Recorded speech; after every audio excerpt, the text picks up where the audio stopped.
আমাকে আধা ঘন্টা যাবত মারতেন, তারপর আমাকে ঠান্ডা কড়কড়া ঠান্ডা মানে আমাকে খাওয়াতেন, এরপরে আবার মারতেন। আমার বাবা কি দোষ করছিল? আমার বাবা তো তোমাদেরকে কিছু করেনি। আমার বাবা গত 18 জুলাই নামাজ পড়ার পরে যখন বের হয়েছিলেন, পুলিশ এবং ছাত্রলীগের সৈন্যরা সবাই মিলে তাকে ঘিরে ধরেছিল।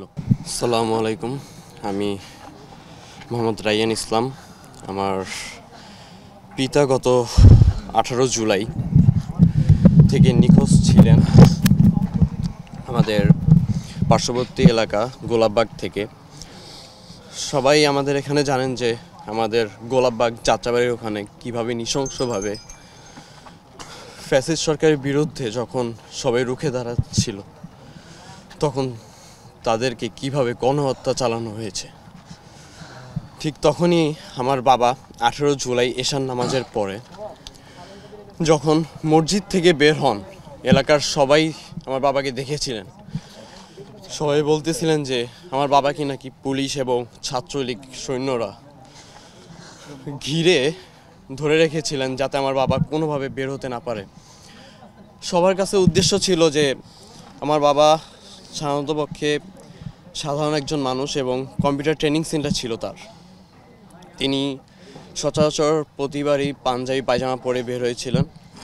তো তাদের মতে ছিল যে আমার বাবা হয়তো বা জামাতের বড় কোনো লিডার বা বড় কোনো পর্যায়ে আছেন, হয়তো আমার বাবা এর সাথে জড়িত। কিন্তু আমার বাবা ওই দিন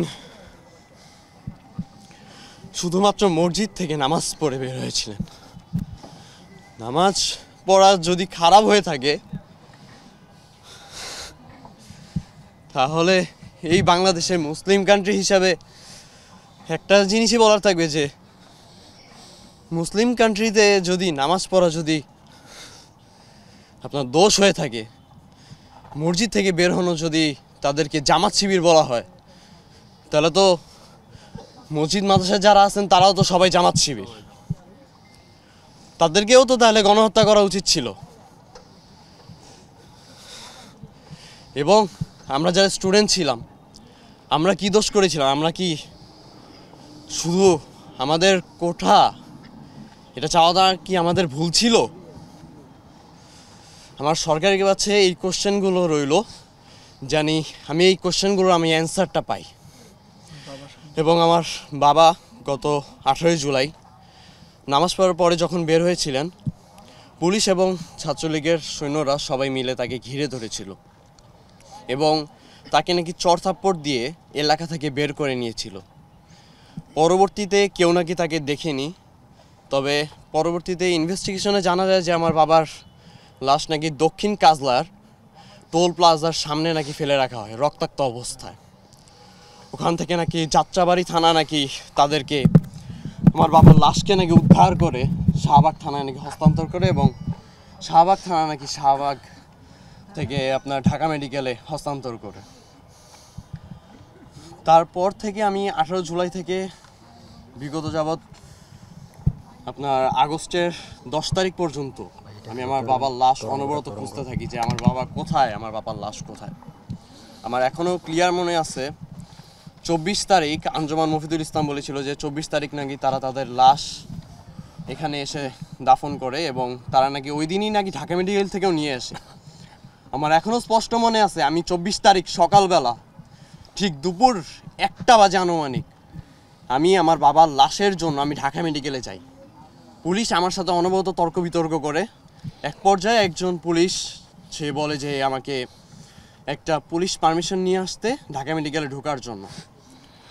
আমি বলি যে আচ্ছা ঠিক আছে, আপনি আমাকে পুলিশ পারমিশন এনে দিলে ঢুকতে দিবেন তো? তিনি বলেন যে হ্যাঁ, আমি তো আমাকে ঢুকতে দিব।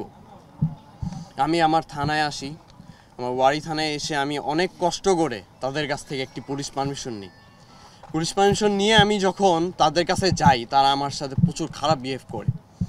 তারা বলে যে পরিস্থিতি যখন স্বাভাবিক হবে তখন তুমি তোমার বাবার লাশ এমনিই পাবে।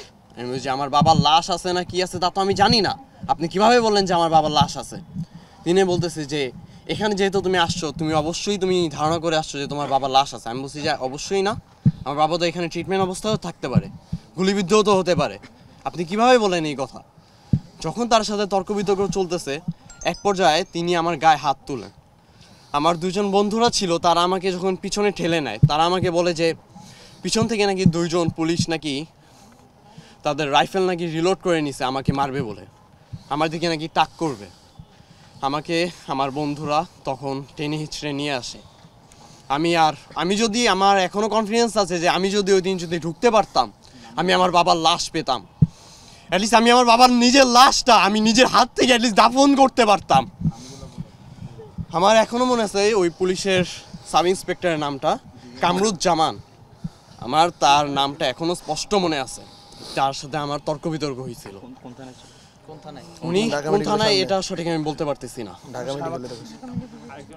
তবে তিনি ঢাকা মেডিকেলের আপনার শেখ হাসিনা বার্ন ইউনিটের যে গেটটা, সেখানে তিনি দাঁড়িয়েছিলেন। তার সাথে তখনই আমার তর্ক বিতর্ক হয়। তারপর যখন কোনোভাবে পাচ্ছিলাম না, 5ই আগস্টের পরে গিয়ে আমি অনেক খোঁজাখুঁজির পরে এক পর্যায়ে আমি ভাবি যে হয়তোবা আমার বাবা নিহত নাও হতে পারেন, হয়তোবা আমার বাবা কোনো জেলে আছেন। আমি কেরানীগঞ্জ, কাশিমপুর 2 জায়গায় আমি দৌড়াদৌড়ি করি। আমার বাবা তো বের হয়ে আসবে, আমি আমার বাবাকে অ্যাটলিস্ট জড়িয়ে তো ধরতে পারবো। আমি তাও পারিনি। 10 তারিখে আমার কাছে আর কোনো উপায় না পেয়ে আমি ঢাকা মেডিকেলে যাই। ঢাকা মেডিকেলে যাওয়ার পরে আমাকে বলে যে এখানে বাবা কোনোভাবে আমরা এখন কোনো তথ্য দিতে পারবো না। অনেকক্ষণ পর কোনোভাবে যখন আমি আর কোনো উপায় না পাই, তখন আমি অনেক কষ্ট করে আমাদের ঢাকা বিশ্ববিদ্যালয়ের ফরহাদ ভাইয়ের সাথে আমি দেখা করি। ফরহাদ ভাইয়ার সাথে আমি পরিচালকের রুমে যাই যখন, তখন আমাকে পরিচালক বলে যে যেহেতু তোমার বাবা, আমি তোমাকে এখন বলে দেই, তবে তুমি এই কথাটা গোপন রাখবে। কিন্তু এখন যে সময়, তার এই কথাটা গোপন রাখার মতো না। তিনি আমাকে বলেন যে 1000-এর উপরে লাশ হবে, তিনি নাকি আঞ্জুমান মফিদুল ইসলামকে দিয়ে দিয়েছে। 1000-এর উপরে লাশ হবে, তিনি নাকি আঞ্জুমান মফিদুল ইসলামকে দিয়ে দিয়েছে। তারপর যখন আমি আঞ্জুমানে যাই, আঞ্জুমানে যাওয়ার পর ঠিক 2 থেকে 3টা ফাইল যখন উঠায়, তখন আমি আমার বাবার ছবি দেখতে পাই। আমি তখনই তাদেরকে বলি যে এই ছবিটা একটু বের করেন কাইন্ডলি। তারা যখন ছবি বের করে, আমি আমার বাবাকে স্পষ্টভাবে চিনতে পারি। ওই দিন আমার বাবা সাদা পায়জামা, সাদা পাঞ্জাবি, আমার এখনও মনে আছে এই পাঞ্জাবিটা। আমার বাবা আমার পাঞ্জাবি ধরে বলছিল যে তোমার পাঞ্জাবিটা তো অনেক সুন্দর, আমার কাছে ভালো লাগছে, আমি তোমার এই পাঞ্জাবিটা পরবো। আমি বলছি যে আচ্ছা আব্বু পরো, সমস্যা কি।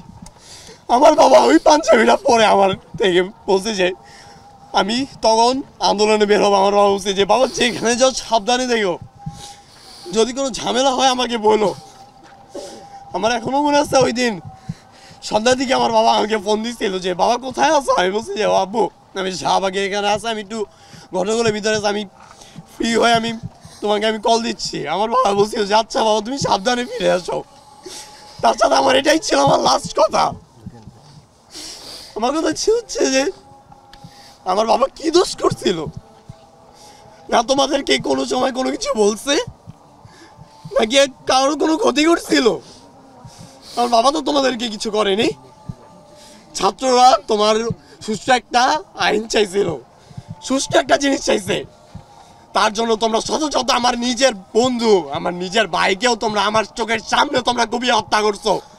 তাও কিছু বলার নেই আমার, আমি চুপ ছিলাম। তোমরা আমাকে মারছো। আমার এখনো মনে আছে আমি বাসা থেকে বের হওয়া মাত্র আমাকে নিয়ে যাওয়া হয়েছিল। নিয়ে গিয়ে আমার ছাত্রলীগের কিছু নেতা ছিলেন একজন, আমি তার নামটা স্পষ্টভাবে আমার মনে নেই, তিনি আমাকে ওয়ারিতে নিয়ে গিয়ে আমার র্যাঙ্কিং স্টেজের সামনে আমাকে ফেলে রেখে এসেছিলেন।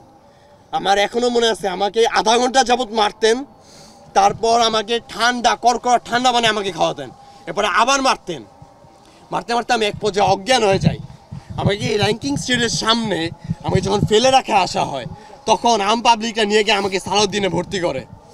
আমার শরীরের দাগ দেখে আমার বাবার এখনও মনে আছে আন্দোলনের আগে যে সময় আমার বাবার সাথে আমার লাস্ট দেখা, তখন আমার বাবা আমার শরীরের দাগ দেখে আমার বাবা আমাকে জড়িয়ে ধরে কান্না করে ফেলছে যে বাবা তুমি কেন যাচ্ছ। আমি বলছি যে বাবা এটা সবার জন্য, আমি একজন ছাত্র, আমার কিছুদিন পর আমি ঢাকা বিশ্ববিদ্যালয়ে যখন অ্যাডমিশন দিতে যাবো, আমি এই কোঠার জন্য যদি বেঁধে যাই, শুধু আমার একার জন্য তো না, এমন হাজারো শত শত ভাইয়েরা আছে যারা কিনা এটার জন্য আমার বেঁধে যাচ্ছে।